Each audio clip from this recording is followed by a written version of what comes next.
Hello, my name is Shamara Walker, and I would like to thank each and every one of you for giving me the opportunity to share with you the life of one of the greatest men I have ever known. Although this is a eulogy, I consider this to be a special occasion. This great man that I will be memorializing is my uncle Samuel Ray McCoy Jr., better known as Sammy Ray.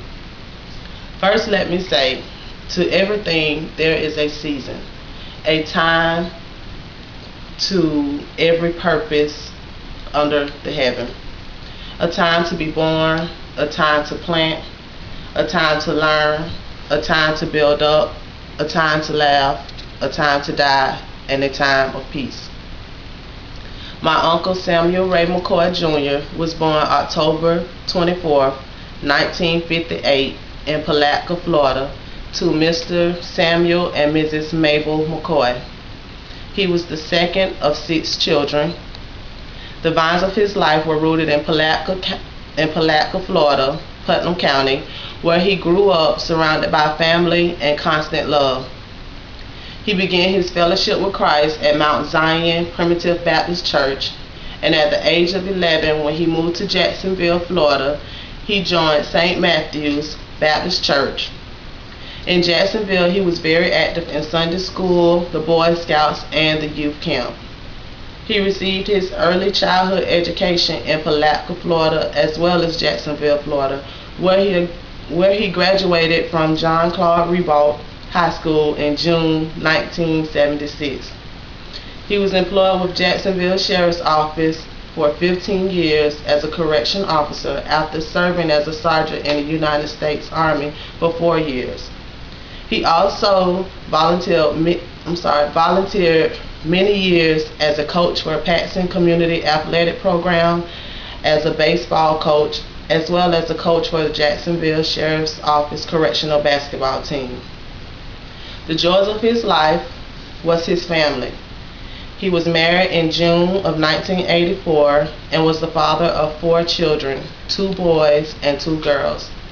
Although I am not his biological child, I adopted him as my father, my second father, instead of my uncle, because he was my rock, the one I confided in. There was never a time that I could not go to him.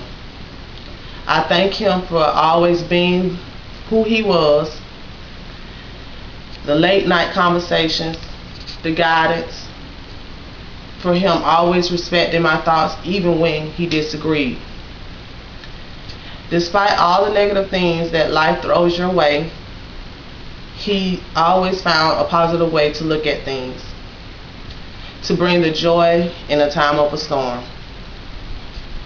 God called him to his true home on Friday, December 22nd, 2000. So how can I mourn for him?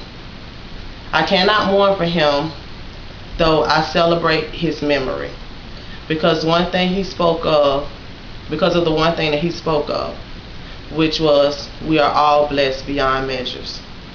So to my uncle, I would like to say, not a day goes by that you're not on my mind.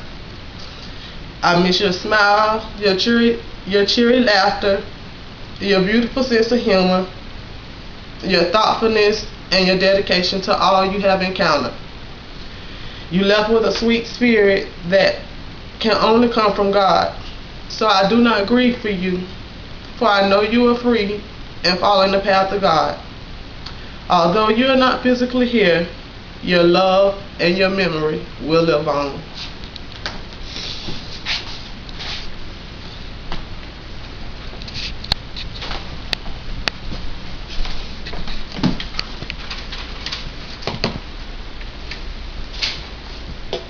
How do